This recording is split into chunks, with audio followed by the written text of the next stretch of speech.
Welcome to the second part of the Industry Day today. First part went really well. You guys asked some good questions. We need some really searching questions in this section.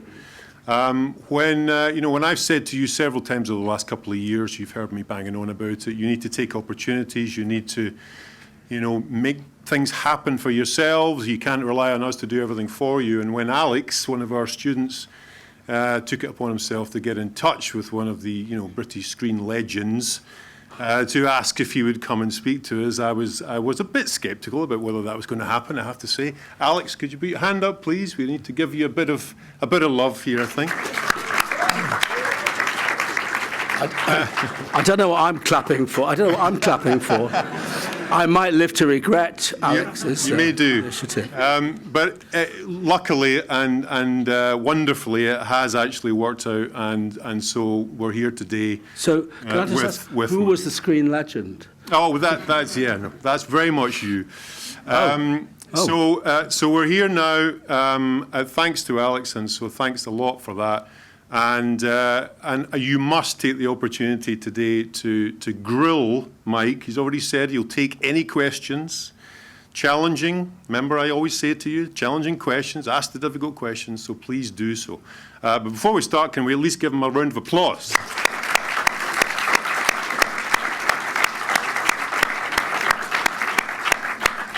Okay. Well, that's good because you probably won't do that at the end, so fine. In the spirit of warming things up, I'll just ask one question if it's all right to get things kicked off. So one thing that the students sometimes, we have a very happy bunch of students, of course, I would say that. But one thing that they sometimes get frustrated about is that on the one hand, we as the tutors say to them, we want you to be going out there and pushing the boundaries and showing your own creativity and challenging authority to a certain extent. But then on the other side, we have these, frameworks and rules and regulations that if we didn't have, the course would frankly fall apart at the seams. Same applies to the industry, you might say. You, however, seem to be a perfect example of someone who's managed to navigate that tension between the rules and regs and, ploughing your own path. What's your secret? It's a difficult question, to be honest. No, seriously, it is. I suppose I would have to say, and in saying this, I wouldn't want this to be thought in any way to be negative about the future. But I think in many ways, I would have to put my hand up and say I've been extremely lucky by happening to coincide with certain situations, certain times, certain possibilities, which allowed me to develop my way of going about things, which, as you all know, is to start with no script and to explore and to discover what the film is on the journey of making it. I say that because in the first place, not to dwell into a whole chunk of irrelevant autobiography, but in the first place, my having gone to the London Film School and trained as an actor and all that stuff in the 60s, I spent quite a long time on no budget at all, making what then became known as fringe theatre. In other words, where we just created stuff. And out of that, it was possible by probably a series of flukes to get the first film made. I was then very lucky because I got invited to do stuff on every so often at the BBC. And the thing about the BBC at that time, it was very, very liberal.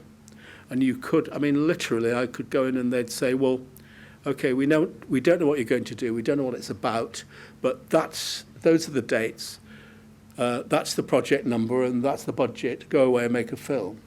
And I did that for quite some 12 years or so. And then when it became possible to make feature films, which it hadn't throughout that period, to make independent feature films, when Channel 4 started, and there was it became possible to make independent British, serious, indigenous films for the cinema. Because I'd established that thing, I was able to get away with it, and it's carried on from there. And in various, whatever context, I've sort of, because that's what I'd managed by luck to have the opportunity to establish it, I've carried on getting away with it.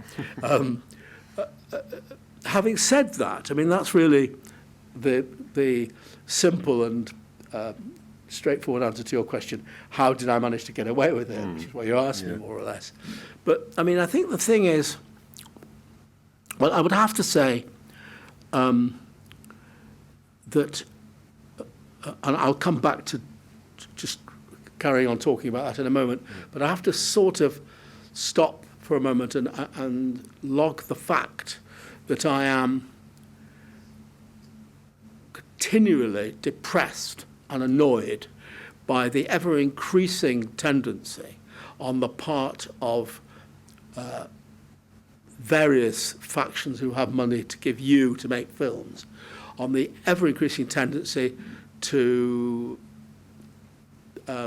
interfere, to prescribe, to process scripts over excessively and endlessly, fussily, and in a dreadful procrastinating way, which takes the filmmaker further and further away from the live thing of getting out there and doing what you have to do as a filmmaker, which is to explore and really, no matter how detailed or otherwise the script might have been, to really explore by getting out there and being able to have the freedom to experiment and to try things and all the rest of it.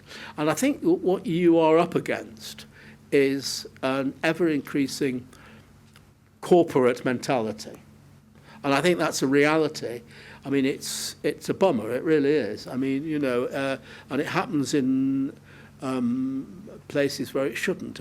I mean, you know, the BFI, for example, it isn't as straightforward and as adventurous as it should be. I mean, it procrastinates about everything and everybody. So I think that's a reality. Now, to go back to the fundamental question, which inevitably you are asking, because that's what you have to ask me, is how do you deal with that? Yeah. I mean, it's a tough one. I mean, at one end of the spectrum, there is no question that if you have to, and if there's really not an alternative, and it may not be a bad thing, you know, you can get out there and put a film together. You can find ways of means of putting a film together. Not everything you do has to be an official, you know, rubber-stamped piece of work. If you make it and it's any good, it will find a home and a currency and an audience. Yeah. When people ask me what advice, people say, what advice would you give to a young filmmaker? The only thing I can ever say is two words, really, which is never compromise. And I think that is the bottom line, you know. And people say, oh, yes, well, it's all very well, but unless you compromise, they won't let you do it. But in the end, the bottom line is that if you've got something to say and there's a way you want to explore for saying it, you have to fight for it, basically. And in the end, that's all I can say about that, really. But it's not easy, especially as there is, as I say, this whole relatively recent or new disease of script editors and quite corporate people whose job seems to be, who justify their jobs by an endless process of questioning and dithering and procrastination and introduction of red herrings and you know, rejecting what your idea is and all the rest of it. You just got to fight it, and that's all I can say, really. Okay. So I'm sorry to be negative, but I am being honest. And in a way, I say all of those things. I could very smugly and comfortably, having made 21 full-length films and a whole bunch of other things, including a lot of plays in the theatre done in the same way, I could very smugly and comfortably say, well, I don't give a fuck about you lot. I've done it, and I'm all right, and I might make another film or two. But hey, but I don't say that because, in fact, what I'm in touch with young filmmakers, and I know what is going on, and it is a problem, and it's a problem that has to be fought and battled with. Okay, I love it. Great. Could we start off with the questions, please? You're known for devising with your actors through building up the story. Are there any specific exercises that you could tell us about that have kind of continued on throughout film to film? And if you do adapt them, depending on which story, can you go into detail about kind of what method you would employ to adapt them and how you kind of consider how to adapt them? Well, you're right in assuming or implying, I think you are, that each film, each project has its own requirements. But I mean, the basic thing that I really do is to, given that the premise is always, with the exception of the historical films I've made, of which there have been 3, Topsy Turvy, Mr. Turner and Peterloo, which I hope you may have seen, the last one, the current one. With those, obviously what we've set out to do is to dramatise historical events, however imaginatively or in however distilled a way. But for the vast majority of the pieces of work that we've made, the deal really has been to go on a journey of exploration to find the film, find the story and everything. Now, that isn't to say that I never have any ideas in my head at all. That varies between some films where I've got a specific, concrete agenda of some kind. Like, for example, 2 of them were Secrets and Lies, which came out of the fact that people close to me in 2 parts of my family adopted kids because they couldn't have them. And I decided that I should explore that in a film. And once I started to look at it, I realised that what was important to look at wasn't so much the people who adopt, but the people who've been given away as babies and the birth mothers who have lost their babies and want to connect with them.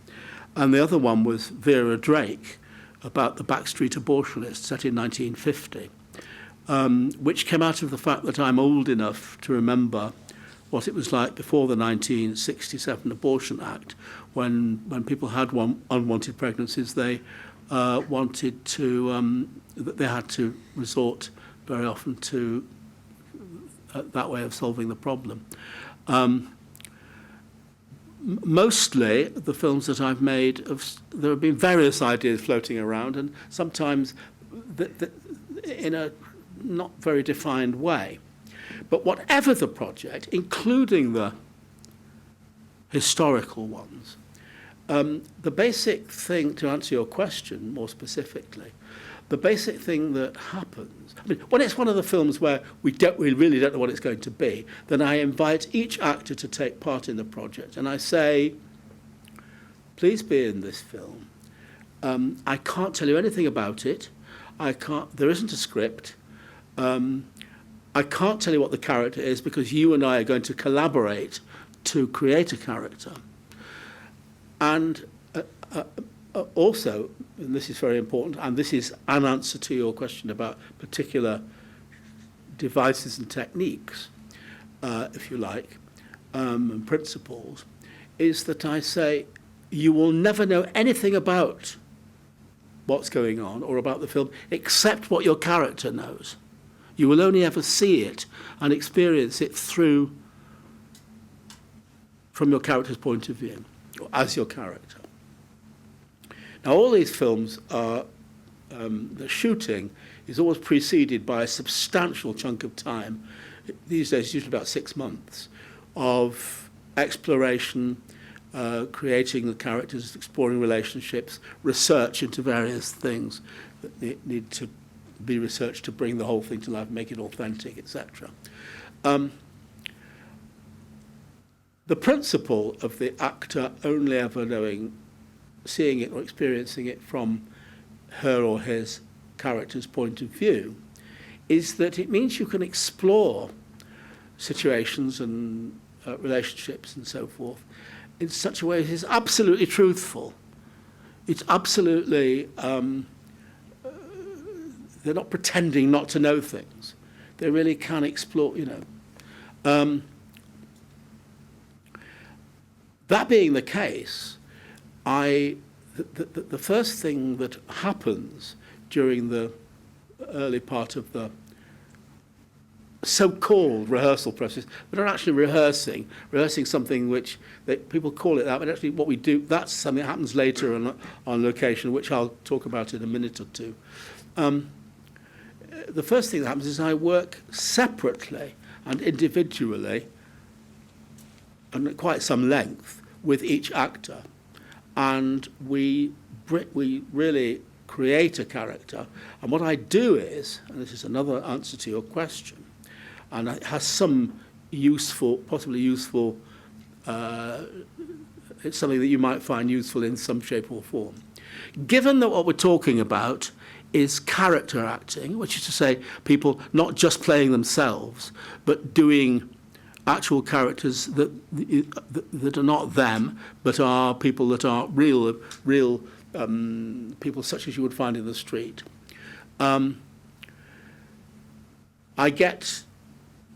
Basically, we start by making characters drawn from people that each actor actually knows. So I actually say to an actor, let's make a list of any number of people you can think of. I might give a specification or I might not. Generally, it's also of the same sex as you. And they'll talk about a lot of people, and I'll pick people and start to put them together, and we'll start to arrive at a character. It's an elaborate process, and it's not just a talking process. It also consists of getting them to get up on their feet and move around and start to find the character, and to work in a bit of costume so that they're not just, so that they really can get away from them and find the character. And of course, when I'm doing that, what I'm of course doing parallel to working with each actor is working with other actors. And my job, if you like, as a storyteller, as the dramatist, is to be thinking about possibilities. Then we start to explore and put them together, and it builds up. And through that, you discover a world starts to come into existence. I mean, I'm going to be talking about this here, missing a lot of things out, obviously. I'm just really talking about the general principle of it. Now, it builds up to a point where you can and must have very sustained improvisations, which really are a harvest of possibilities for what then I can draw from and distill and structure into the film. From a practical point of view, this sort of activity, obviously you can't be on location where you're going to do, because very often we don't know what that is. So what we always do is, and this might be useful to bear in mind, we always get an old building of some kind with multiple rooms and bigger and larger and smaller spaces and so on. We have a lot of stuff around, furniture, beds. If it's a contemporary thing, we're going to be doing televisions that work, things that play music, pots, pans, knives, forks, stuff, so that you can actually set up improvisations which really allow them to explore and bring into existence a world. This is another important answer to your question, two things really. One is that I'm very strict with actors that they absolutely are not required to try and make interesting things happen. They're not being asked to be writers. They're not being asked to manipulate dramatic situations into existence.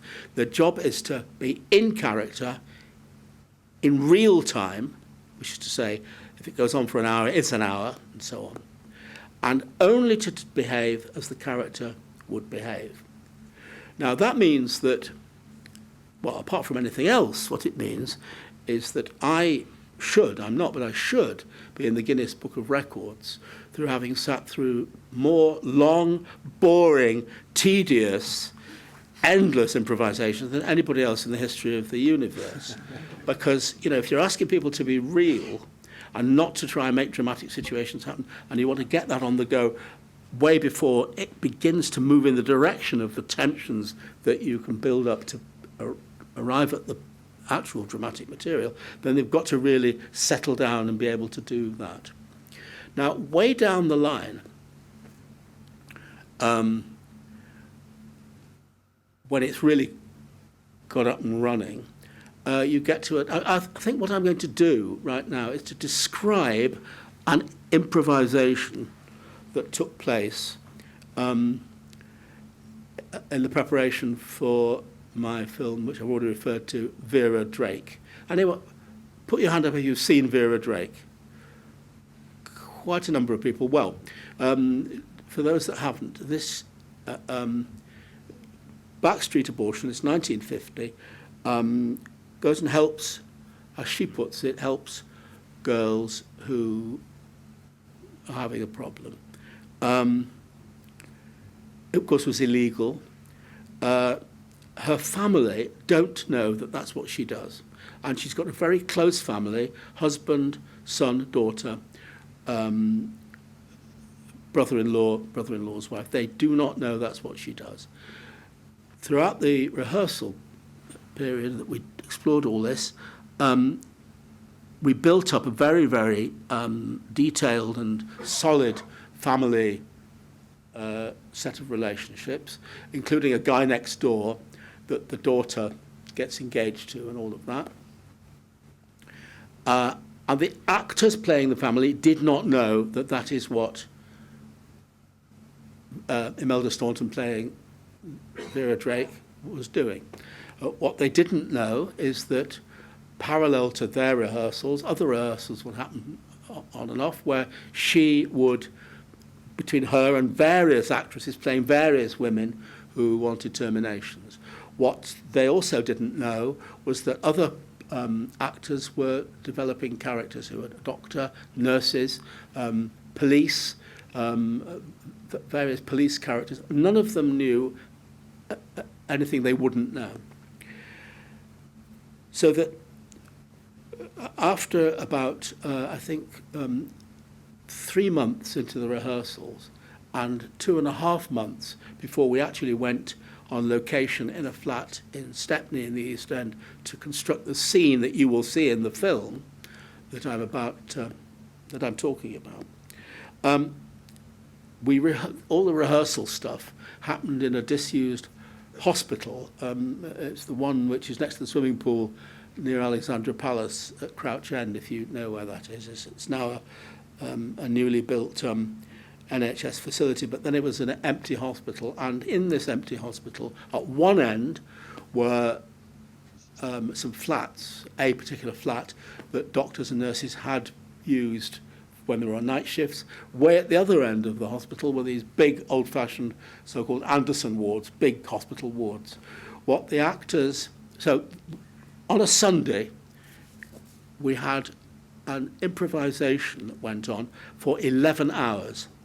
That's 11 hours non-stop of actors in character, in costume, never coming out of character, and sustaining it without any of them ever trying to make anything happen. They're just going along with whatever happened organically.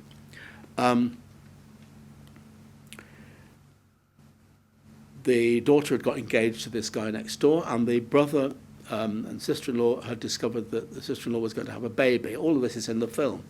So we had them in this flat, which we'd used for ages and ages as their place. They were very used to being in character in this apartment, and it was very, very solid. And they arrived, they got into character, they did this thing, and there were real cake, real tea, and there was a real celebration going on. It was very positive. And all of a sudden, there was a knock on the door, and they had no idea who it could be. It was the police. They did not know, as I've said, that there were actors playing police. They did not know that in this ward at the other end of the hospital, we'd created a whole police station, including fingerprinting facilities and all the rest of it. They did not know that, she did not know that the last abortion that she'd arranged had gone wrong, and that girl was ill, and there'd also been these other improvisations about this girl with the doctors and nurses in hospital and so forth. They didn't know that the police had been, all the stuff that's in the film. So you got this improvisation lasting 11 hours. Be clear that, I mean, I've set up this elaborate premise, but I actually don't know exactly what's going to happen. And, you know, it's important, too, to say that when something like this is going on, I shut up. I mean, I don't interfere or say do that. I just have to be a fly on the wall. My job, because I know that we're going to make a movie, my job is to be monitoring what's happening and thinking, great, fantastic, no, I don't think, or if that happened, maybe something else could happen, and, you know, all of those things. As I say, some 2.5 months later, we reconvened in the location, in the East End.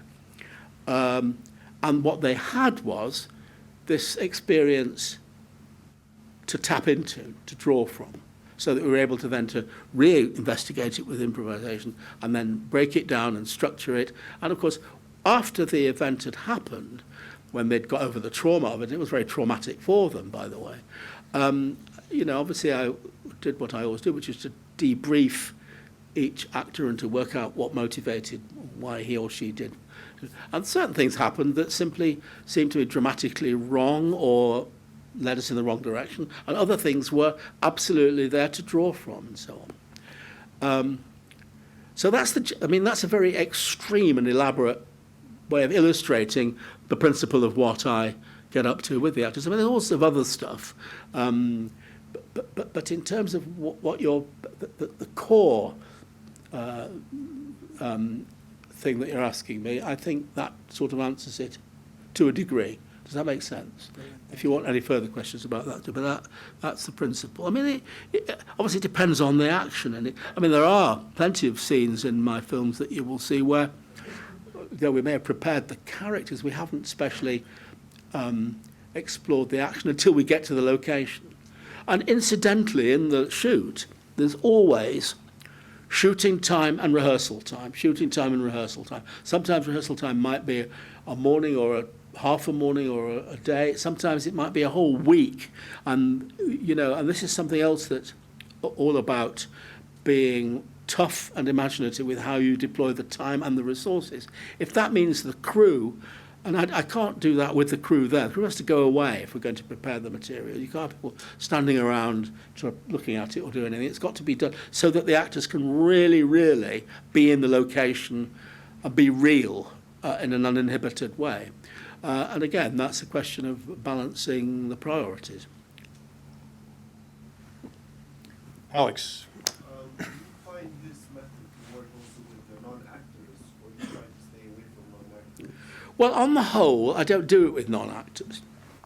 I mean, really, there are very few exceptions. I mean, the only time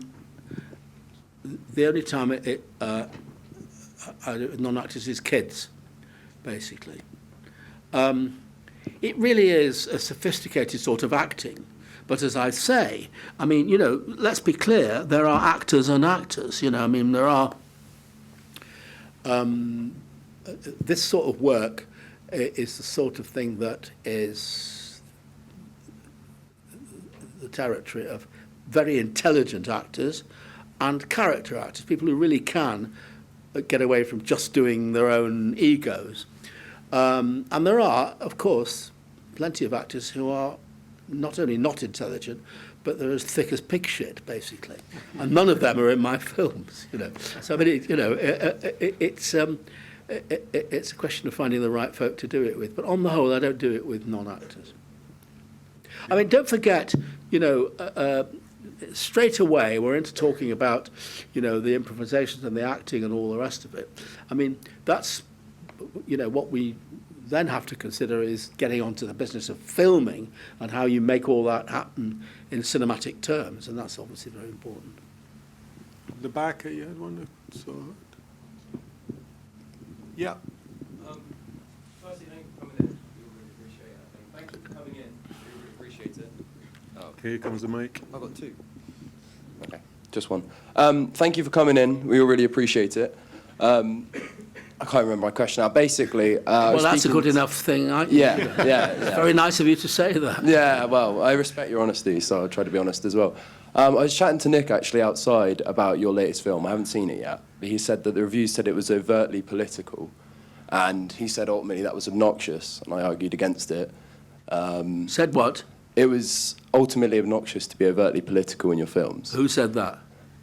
Nick. Well, you dropped him right in it, didn't you? Who's Nick? The Come bloke you outside- spoke to. He's my director as well, so... Come outside and say that. Just, I didn't mean to drop you in it, sorry, mate. But you did. I got you annoyed, sorry. But basically asking, do you give a shit what people think about your films, realistically? Yes, I do give what you delicately call a shit about what people think. I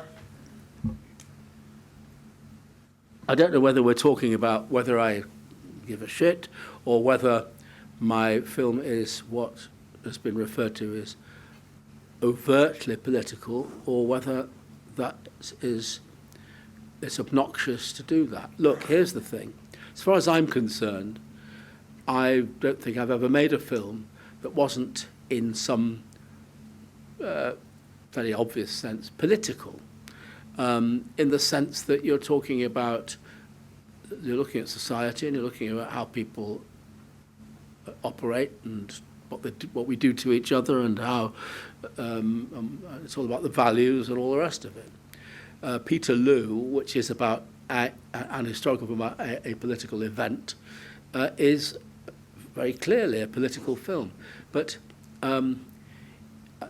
whether I don't know what overtly political, where that gets us particularly. It is a film which, in a way that I hope is, and I think is relevant, that deals with political activity and political issues.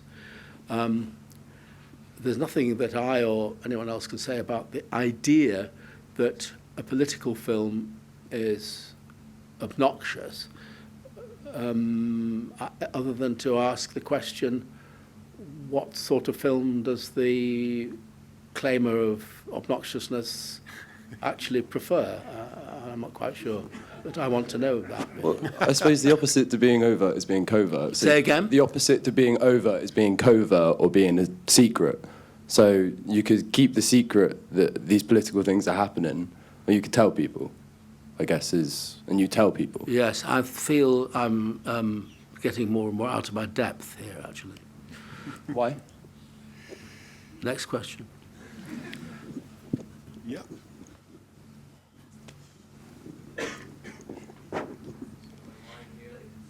Hello. Mike? Microphone? Sorry, I don't know if I should. My question is, I know that you said, I'm here, Where a little are bit you? earlier Right in the to never make compromise when it comes to working with producers. And my question is, when it comes to working with projects our scale, like when we're starting to work on films and we have like relatively smaller budgets, and we have to compromise on stuff. Obviously, cast is something that we don't want to compromise at all. But when it comes to, for example, making decisions on locations or set being built, or even changing or removing some stuff from the script in order to make it more affordable, what would you give as an advice as someone who is just starting out? Like, what should be the first thing to start cutting from? I think it's a very reasonable question, given that I've said never compromise. Of course, when I say never compromise, I'll come to what you're asking me in a moment, but when I say never compromise, I mean don't lose sight of what it is that you really are doing too easily or at all, really. But of course, the ability to compromise creatively, to find alternative ways of doing things that make it possible to do them, is part of the creative process, whatever the art form. It's no use, you say, oh, here is a wall, and we want to have a mural on this wall. So let us hire an artist who paints murals to come and paint a mural on this wall, and there's a certain amount of time it should be done by, and it's a certain amount of budget for paying for it, and the light will fall out in a certain way, and it'll be viewed from a certain distance. And if the artist shows up and says, well, I'm sorry, it's just not a big enough wall, then that's just daft, basically, because the artist's job is to say, start from the premise that that's the wall, and then be free and creative within that. Does that make sense? Yeah. I mean, my film, Mr. Turner, which some of you may have seen about the painter, J.M.W. Turner, one of the great and important things about Turner, the real artist, was his time spent in Venice and his paintings of Venice. It was really important. And I said at the outset, we have to see him in Venice. We have to see his Venetian work. It's important. And, the money was raised. And whichever way you looked at it, my producer kept saying, we can't go to Venice because, anyone here that's been to Venice, it costs you all the money in the world just to walk across San Marco and buy a coffee. So going there with a whole film crew and filming the whole of Venice set at the beginning of the 19th century would be more expensive, infinitely more expensive than we were ever going to do. In the end, it was put to me, we either make the film without going to Venice or we don't make the film. We made the film and you never see him in Venice. That was a massive compromise. But then one says, okay, let's deal with what is in the film. Let's make that work with its own internal integrity. And that became the thing. So, when I say never compromise, what I mean is, of course, you have to be creative to make things feasible. But that, at the same time, you've got to hold on to what it is that you are doing and decide positively and creatively what your priorities are. Okay. James, yeah? Down the side.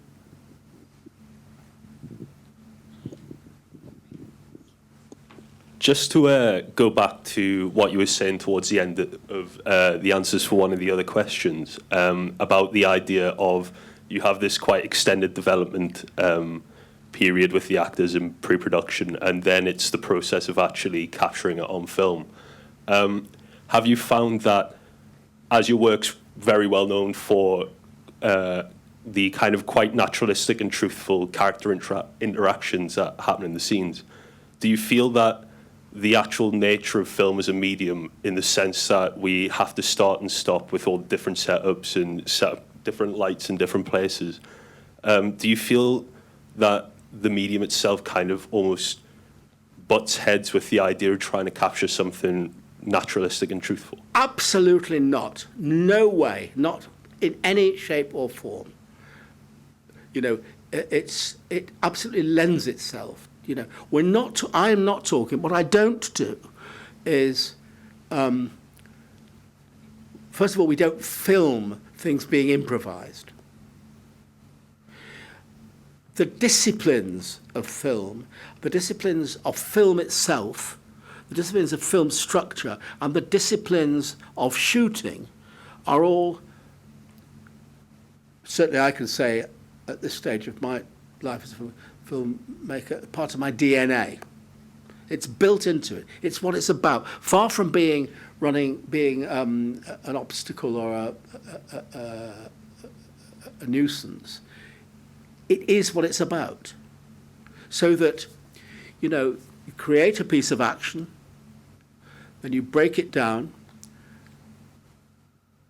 It's important, of course, when you construct a shot, that the shot itself, the way you construct it, the shot, and I mean just the shot, is sympathetic to the organic nature of performance. So that, you may think, well, I'm only interested in this bit, but let's construct it so the actor can get into it and come out of, And anyway, you never know what you're going to want to use when you get to what I call I still is calling the cutting room. So it's about the discipline of making sure that everything has got a solid basis to start with, and then you really break it down in an organic way, but in a disciplined way, into its component parts. So that every time you shoot a shot, irrespective of whether it's a long sustained thing or a short bit or whatever it is, whether it's a static kind of a shot or whether it's involves elaborate tracking or whatever it involves, that the whole universe is geared up to that moment, and the discipline of everybody involved is sympathetic to that moment, and that the rhythm of the shoot is all about those moments being liberated, because and then the thing lives organically within those disciplines. Does that make sense? So there's absolutely no way that it's, what you're talking about applies at all. It really doesn't. On the contrary, if you said to me, well, let's just shoot so that we can do endless stuff and anything can happen, I would find that boring and not creative at all, really. I mean, here's an interesting, this is a footnote to what I think is a fairly comprehensive answer to your point. But of course, the last couple of films that we've done, we've shot on an Alexa, digitally. But we still shoot with the film discipline. That's to say, you can't. Of course, I could have a take that could go on for 90 minutes if I wanted to, or 20 minutes, or whatever. I don't. We still shoot as though there was film in the camera because we're used to the discipline of looking at moments, knowing that in the end, what lies behind your question is the organic continuum of the action, and that's what will come together in the cutting room. If each individual component has got its own proper integrity and has been constructed properly. Does that make sense? Yeah, cheers. Good. Just right next to you there. Bearing in mind that your scripts evolve much more organically through improvisation, do you ever find that it comes to sort of, what you'd call a writer's block or a dead end? And if so, have you sort of found any processes that you sort of draw inspiration from to overcome those? Well, I did two projects which, for one way or other, came to a dead end. But they were both for extraneous reasons, not to do with the work itself. So the real answer is no. But don't forget, the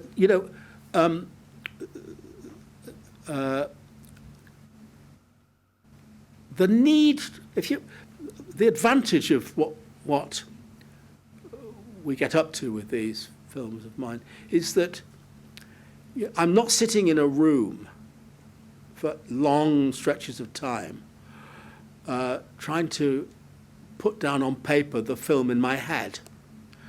We're actually there, and we create. You've got to create a sequence in X number of hours, minutes, hours, or days, because we're going to start shooting on Wednesday.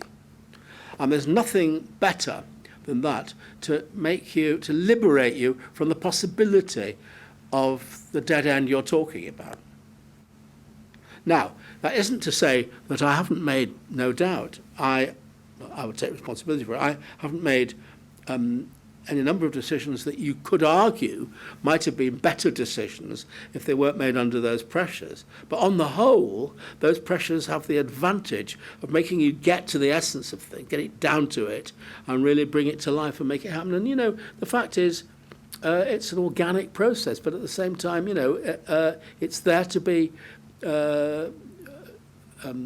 dealt with and confronted in the same sort of plastic way that you would if you were painting with oil paints or carving out of stone, if you see what I mean. There you go, Thank you. Max. Problem solved. Christian? I mean, I just want maybe just add something to that, because I think you're asking what I know is an important question for lots of you, you know, and I think hidden away in what I've just said a moment ago is probably something that needs to be considered quite seriously, and that is the disadvantage of making a film theoretically in a room when you're not actually making a film at all. You're putting things on paper. Does that make sense? No, yeah, agreed. And I think you know, a film is film really, and that's the problem. Up to Christian there, he's had his hand up. Hello. I'm a big fan of Nuts in May. Where are you, for starters? I'm over here. Hello. All right, hi. All right. Hi. And as you were saying earlier, how a lot of the characters you create are inspired by real people. And I was wondering if there's a real-life Keith and Candice Marie, but also, you know, for the benefit of everyone else in the room, considering that's a film shot all outdoors with very few characters, could you explain a little bit about how that film was made and stuff like that as well? Well, it was made in exactly the same way as I've just described making any other film, really. It was outdoors because it is outdoors, but there's no more you can say about it than that. It's hard to believe that there is a real Keith or Candice Marie out there, and horrifying, and just I hope I never meet them. But but having said that, you know, we're not in the business of photographically replicating our sources. We're in the business of starting with sources, usually more than one or two per character, and creating with imagination, creating characters, sometimes some of whom, like Keith and Candice Marie, or the characters, if you like, in my play, which you've seen as a television play, Abigail's Party, you know, quite heightened. So these aren't exercises in naturalism anyway, basically. But so it's about starting from, which is the equivalent of what artists do in pretty much every medium, is starting from your sketchbook of the real world, but distilling that into something that is actually made up, basically. Okay. Over the other side. Can't see who it is, I'm afraid. Charlie, yeah. Just one sec.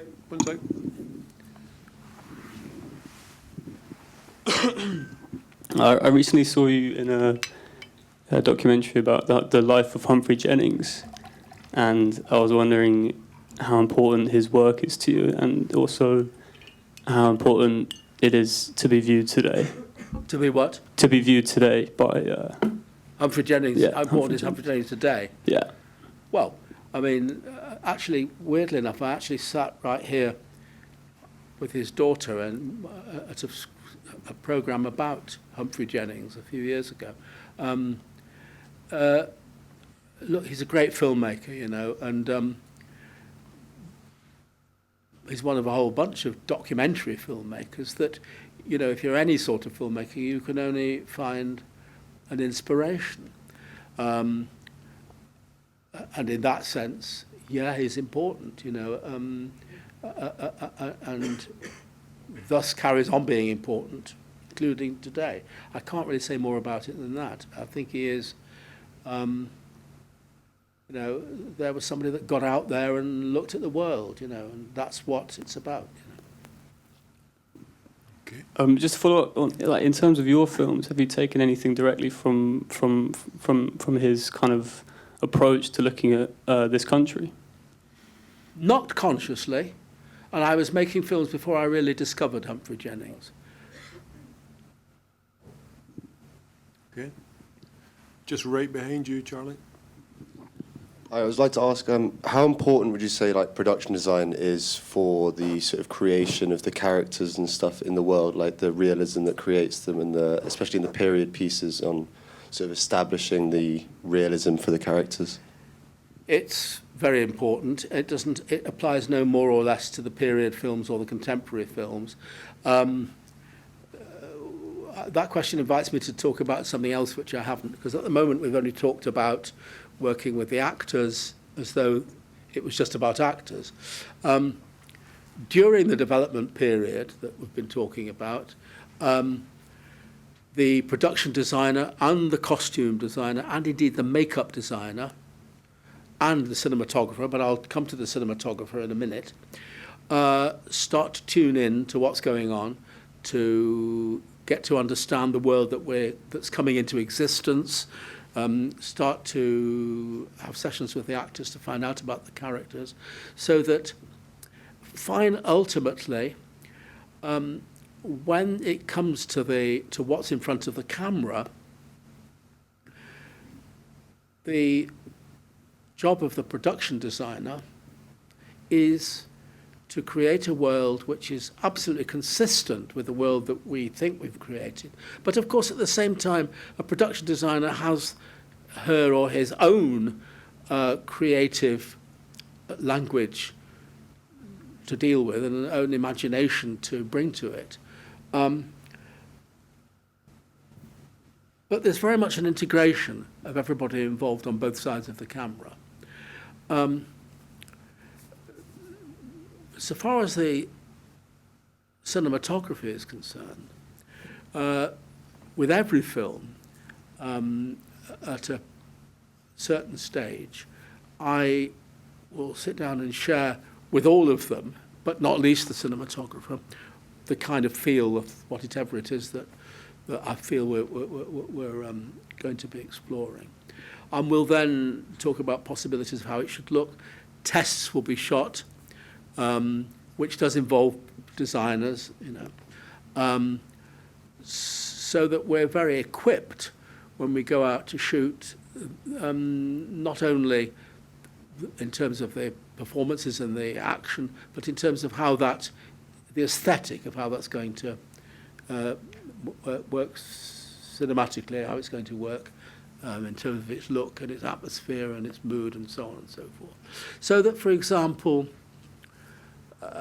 three examples. If you've seen my film, if you've seen Naked, I was able to say to Dick Pope, the cinematographer who I've worked with, nobody else since 1990, by the way. I think this is going to be it's a dark, nocturnal thing. This is a guy on a solo journey. There's a sort of hardness and a darkness to this. So he was then able to make decisions about how to treat it. We shot tests, and that's the look. And the designers were very much part of those decisions. Conversely, if you've seen Happy Go Lucky, I was able to say, this is about this woman who bursts with energy, with positivity. I think we need bright primary colours. And he was about to shoot a test, and we were still working on film. He went, and by coincidence, he went to the annual film industry trade fair, where Fuji Film had unveiled a brand new stock called Vivid, which was all about primary colours. And he said, you know, actually, can we use this? And they were so pleased to find a film that actually wanted to specifically have that, but they gave us all the stock for free, which was a great bonus. If you've seen my more recent film, Another Year, there, I was a little bit woolly about saying to him what the feel of it was, and I was still working on the construction of the film, and he said, well, I'll shoot some stuff. And we got together in a preview theatre early one morning. He said, well, look, I've done 4 different kinds of look here, so have a look and see which way you want to go. And I looked at these 4 looks, and he said, well, how do you feel? I said, you know what, I've just had a real brainwave. When I saw this test, these 4 tests, it suddenly dawned on me that it would work really brilliantly from the story that was emerging to have the film in 4 sections: spring, summer, autumn, and winter. It made absolute sense for the narrative. And in fact, he shot each season completely differently, with a completely different look. And all of those ideas earned their keep. And it meant when I went back to the preparation with the actors, I now have this new discipline and conception, I should say, which I was able to feed back into the narrative construction. So that's talking about various things, including what you asked me. James? Just one sec. Hi, may I ask about the directing, the construction process? As you said earlier, that if you don't have a particular sense of where narrative is going to take you, you would work with the actor separately on that character. How that's going to drive a overall narrative in that place? First of all, you should understand what I said about working separately with the actors. That's the beginning part of it. That's just a way of getting going to establish these characters. So each has her or his individual integrity. The real job is to put them together, and a world comes into existence involving all of them. But I think what you're actually asking me is a different matter. So what I'm saying is, don't be distracted by the idea of working separately with them. That's just an early part of a process. There comes a point with all of these films, late on in the development period, but before we start shooting, when I sit down by myself in that room which we've talked about and work out the structure of the film. And we do produce what we call a shooting script, though it's a kind of misnomer. It's not a script which tells you in detail what happens. It doesn't tell you, it has no dialogue. It will say, scene 1, day, interior, bedroom, X gets out of bed. Scene 2, and it'll also say day 1, or Monday or Tuesday, whatever it is. Scene 2, street, exterior, X walks down the street. Scene 3, X arrives at work, whatever. That's all it says. But it's there so that a whole bunch of different things can happen. First of all, it means, for me, there is a structure.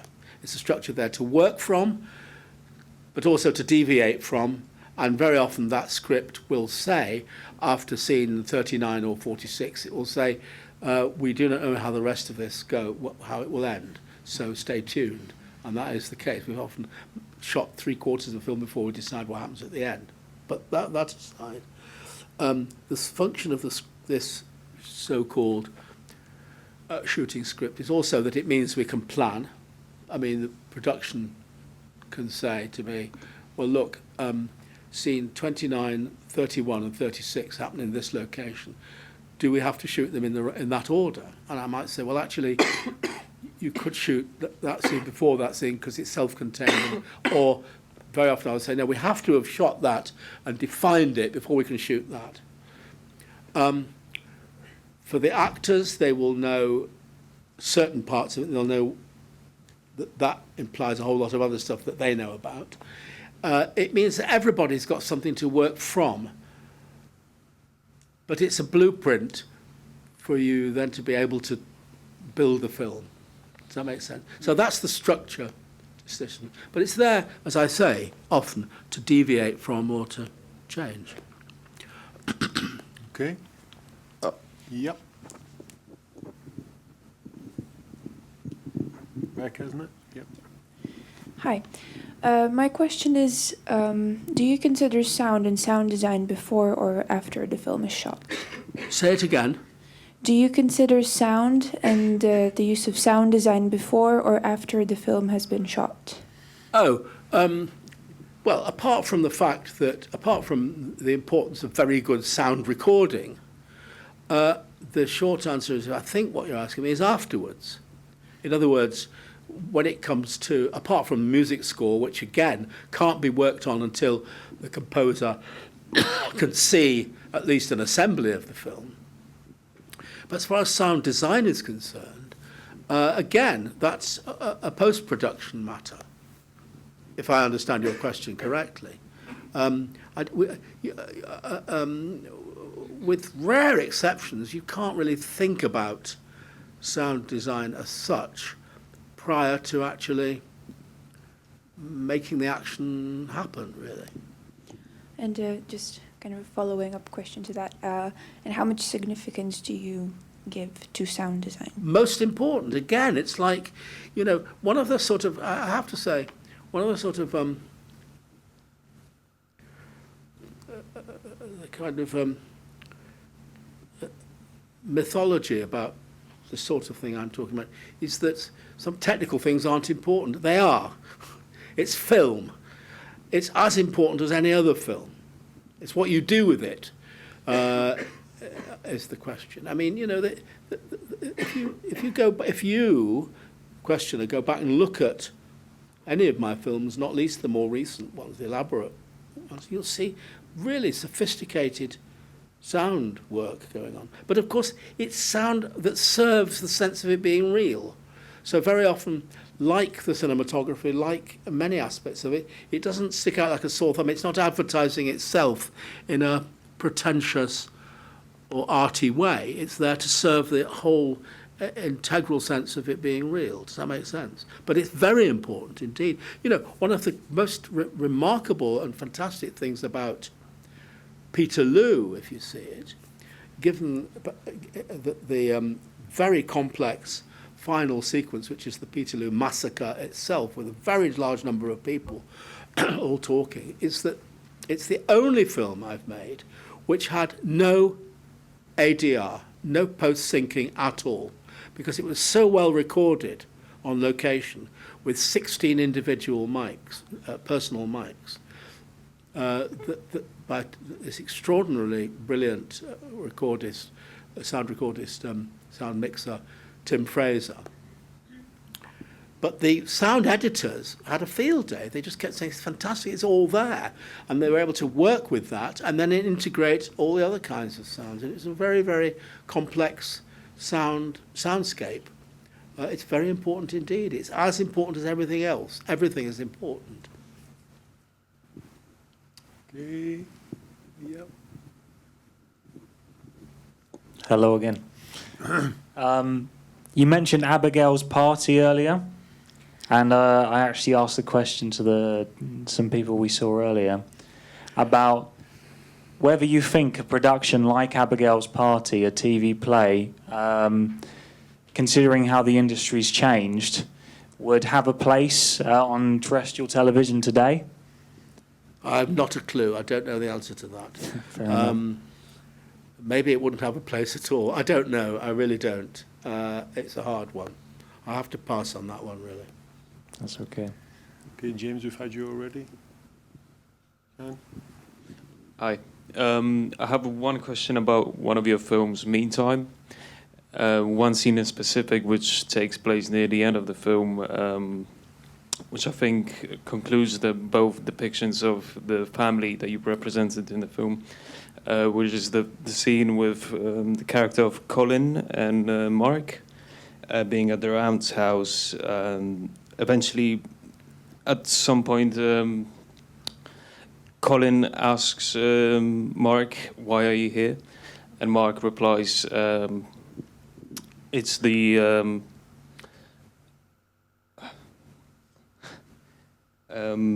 it's the principles, something that our parents don't have, so as this house doesn't have either. Something that you acquire." I was just thinking whether, because Mark is the biggest outside of a character in that film, whether there was any sort of private thought into that line. Is this something that you thought of the family of its time or the society?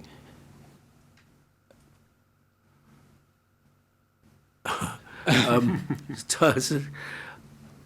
just curious of the whole sort of environment of 1984 Britain, and whether you had anything to say through that film as well, or through the character I Mark. mean, it goes without saying that I think we're saying quite a lot in that film, and I don't need to explain what that is, of course. I mean, he is an outsider, and he does see. I mean, one of the silliest things is that some people have reacted to that, to his motivation, read his motivation as being jealous, which of course is absolute nonsense. It is what he says. He sees all this, it's, the fact is that his kid brother has no possibilities, and his auntie is, maybe with good intentions, is creating this, what is basically he sees as a bullshit favour for him. And he just doesn't approve of it because he thinks this is as a matter of principle, it is bullshit, basically. And when he says that, I mean, he's lamenting the fact that they are in their state of unemployment, they're in such a desperate place that they've lost any sense of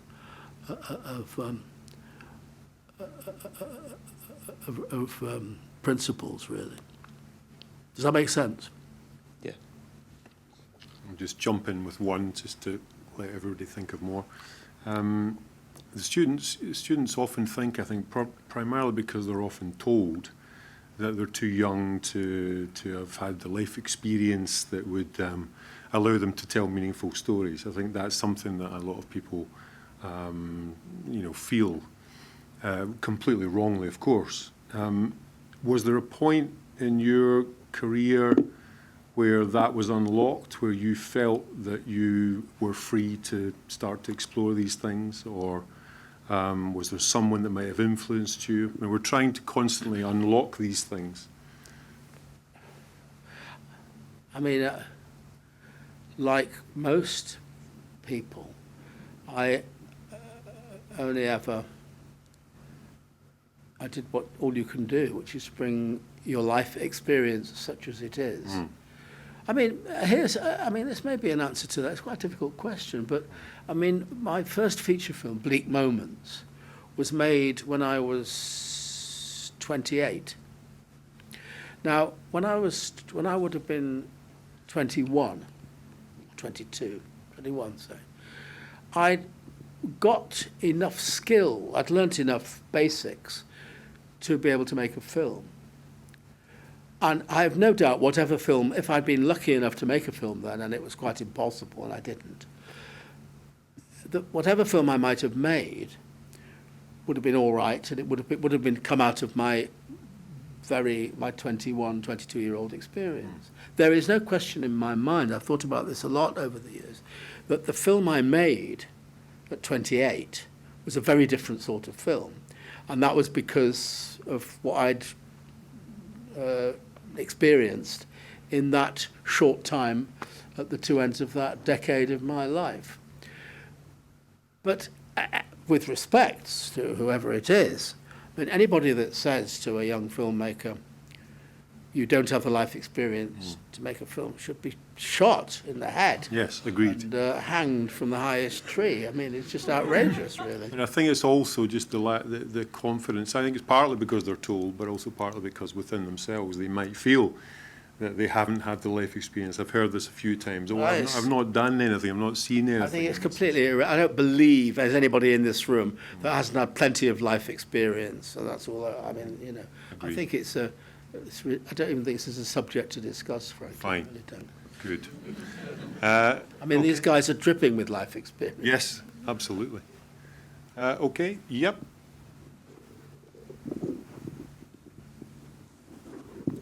Hi. In the past, you've said Johnny from Naked is an idealist, and I was wondering if you could elaborate on that, because it's not obvious in the film, given his sort of negative outlook. Well, I mean, he is an idealist who is depressed and disappointed and angry at the material world that he sees round him. In that sense, he is an idealist. But people used to say when we made the film, you know, well, he's a cynic. He's not a cynic at all. He's a frustrated, disappointed guy who, the film is full of it, who talks about how it should be. He criticises the cynicism of the material world. Does that make sense? Yeah, absolutely. That's what it's about. Okay. Yeah, Max.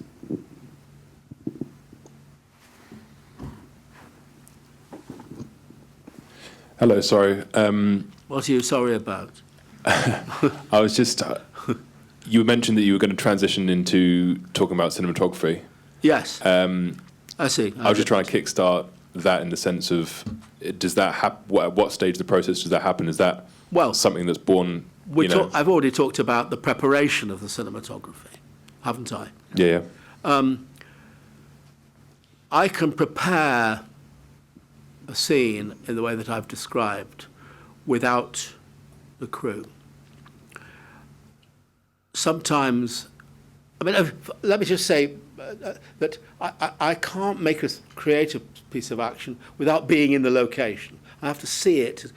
So the writing of the dialogue and what happens in the action and how it looks are all integral. They're part of the same thing. And by the way, just before getting to the cinematography, the thing about the dialogue is that, you know, we start with improvisation, but then it's very much about rehearsing it, and pinning it down. And there's always input from me as a writer to make it, you know, better than just the improvisation. Though a lot of it is just what came out of the improvisations as well.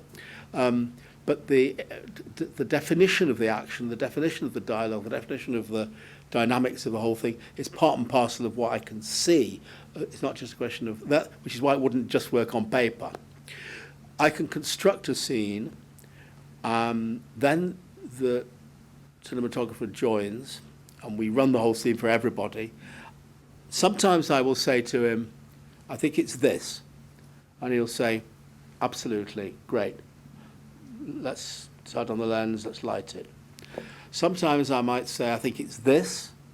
And he might say, yeah, but you know what, I was standing over there, and actually the light actually does this. So maybe we should, in which case I say, fine, let's look at it, and we then negotiate it and find it.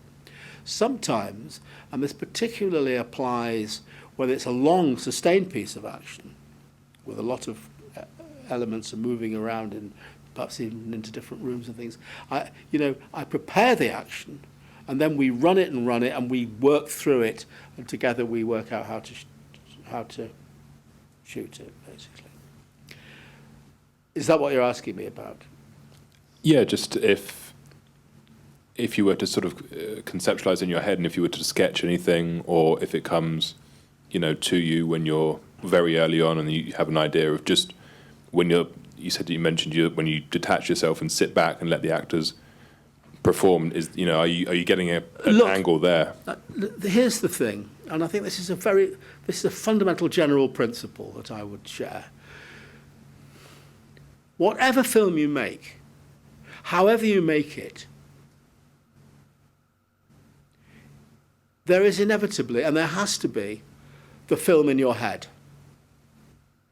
The film in your head may be detailed, it may not be, it may be fluid and amorphous in some way, but there is a film in your head. It will grow, it will expand and contract, it will grow, it will change, it will possibly move into being something that was quite different from what you thought it was going to be, and so on. But there's always that film in your head. If there isn't a film in your head, or there isn't a sense of what it could be on the screen in your head, then there's nothing in your head, and you're wasting your time. So in that sense, it's always going on, though it may shift and change continuously. Does that make sense? Yeah, thank you. Okay, And that applies to whatever film you make, however you make it, and whenever you make it, whatever. okay, we're down to the last few, I think. Gabor, down the front. Microphone. Wait for the microphone. Just 1 sec. Hi. So could you talk a little bit about editing, the editing process? Because we were talking about pre-production and how you improvise and stuff like that. And yeah. Well, in one sense, it's fairly conventional. From my point of view, it's about working with an editor. I've never, except a million years ago in film school exercises, edited a film myself, and I wouldn't wish to, any more than I would want to shoot the film myself as a cinematographer. It's about collaboration. A good editor will take the film and have the ability to do things with it himself or herself. But it's about sharing that. I can work with it. We can at times go through every take, and I make decisions, and we do all that. We can take things apart and put them together again, and do that in a shared way. Other times, the editor will say, look, it's Thursday, don't come back till Monday, I'm going to work on this. Great, come back. Sometimes the editor will say, now I've done this, if you don't like it, we'll put it back. Sometimes I say, well, I don't like it, let's put it back. But very often you think, wow, the editor's really gone to another place with it and served what it is that I'm trying to do. That's what it's about. It's a collaborative thing, and it's important that the editor's input is important, is essential, really. I mean, you're not asking me about the mechanics of editing, because you know about that, but I think that's really what you're asking. Yes, just if you had any tips or tricks. Editing, film editing, like every other skill, from the acting to the design to the cinematography to the sound, the artist or craftsperson that's doing it has got their own thing to bring to it. And the art of directing is to embrace that and deploy it and utilize it and capitalize on it and enjoy it, rather than feel that your precious products of the fluids of your own body are being in some way compromised and interfered with. Because I think those kind of film directors make awful, self-indulgent, irrelevant films. Thank you. Okay. Yep. Josh? Just 1 sec.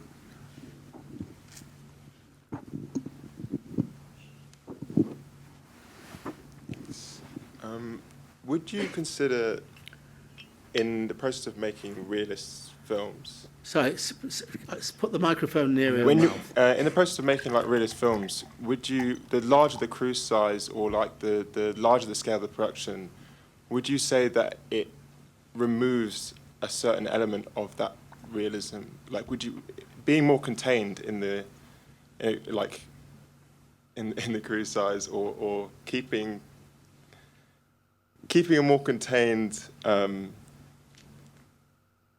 unit, I guess. Would you say that adds to the realism, or have you had experience? Is something? Have you seen Peterloo? No, I haven't. Go and see it. Is that something? Yeah, so it comes with experience then. Well, I mean, maintaining something of that size. That was an irresponsible answer. I mean,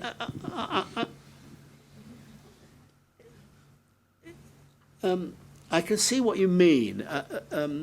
Sure, it's the kind of getting things to be really real, you know, and I question whether we're talking about. I mean, it depends what you mean by realism, but you know, it's about focus and being able to do things in an uncluttered way and with a discipline. And I've already talked about this, that allows things to breathe and to be, you know, to grow and so on and so forth. So that incidentally, I mean, you know, apart from anything else, what I'm talking about is you've got to have a very disciplined shoot. When we're shooting, I'll come back to what I think you're asking me in a minute, but just in passing, let me just share this with you. When we're shooting,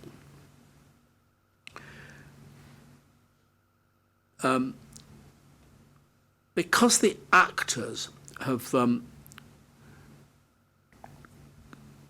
created the characters the way they have, each has a process by which they can warm up into character, get into character. When we're shooting and it's time for a take, the word will go out, stand by, warm up. Warm up is a instruction to the actors, but it's also an instruction to everybody else to shut up, to be disciplined, to get to where they're going to be, for people not to for sparks not to stand next to actors talking about Saturday's football match and stuff. It's about everybody really, really being focused on the moment in a very disciplined way. And I say that, of course, because, you know, you can go and visit any number of shoots of any number of films, which implicitly may be what you're also talking about in your question, where there is chaos going on, and somehow, you know, actors have got to get it together, and people have got to get it together, and, you know, you turn over and they're not ready yet, and all the rest of it. And this goes back to your question with a woolly hat about, you know, when I talk about the discipline of shooting and so on. Now, those disciplines that I've just defined and described, those will apply whether it's one or two people in a small room with a small crew, or whether there's a whole lot of things happening on a much bigger scale. The same principle applies. There's nothing you can't do if that's what's required. So I think what I would say to what I think is your question, that there isn't actually an inevitable correlation between the scale of the thing and the realism, the reality of what you're shooting. Because if it's done with integrity and intelligence and discipline, then you can do anything. Does that make sense? So there isn't really a correlation between one thing and the other. Not really. Okay, this is the very last question. Mark? Hi. We've talked about pretty much every department, apart from the producing department. So wondering what your relationship is like with your producers, because you have a very unique style. So I wonder if you have a very strong dialogue with them from the start all the way through, because your scripts are not exactly fully fledged. And well, there aren't how you any keep scripts. that dialogue going. Not fully fledged, they don't exist. No, look, if it weren't for strong producers, I would never be able to do what I do. My producer, Georgina Lowe, who I work with now and have for quite a long time, I mean, is the best kind of producer, which is to say, she is absolutely on the case. She's in absolute control of everything. She knows she's got a seriously remarkable and creative and inventive way of making budgets work and all the rest of it. She knows how to deal with people. But she has no pretensions about directing films or directing my film. Her job is to create the space and the freedom for me and everybody else to do what we do. The worst kind of producers, and there's plenty of them around, really want to be making the film. Don't know where to draw the line between enabling the creatives and interfering. I've been very lucky with producers, pretty much for the most part, because I've worked with producers who see their job as being to create a space to enable us to do what we do and to protect me from the wrong things.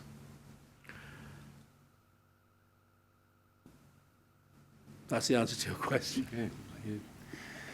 Okay. Well, Mike has to go to the theatre now. It feels again like we're just starting up, but we're going to have to draw it to a close. Thank you so much for coming in. It's been absolutely fantastic. We've been round all the specialisms and disciplines.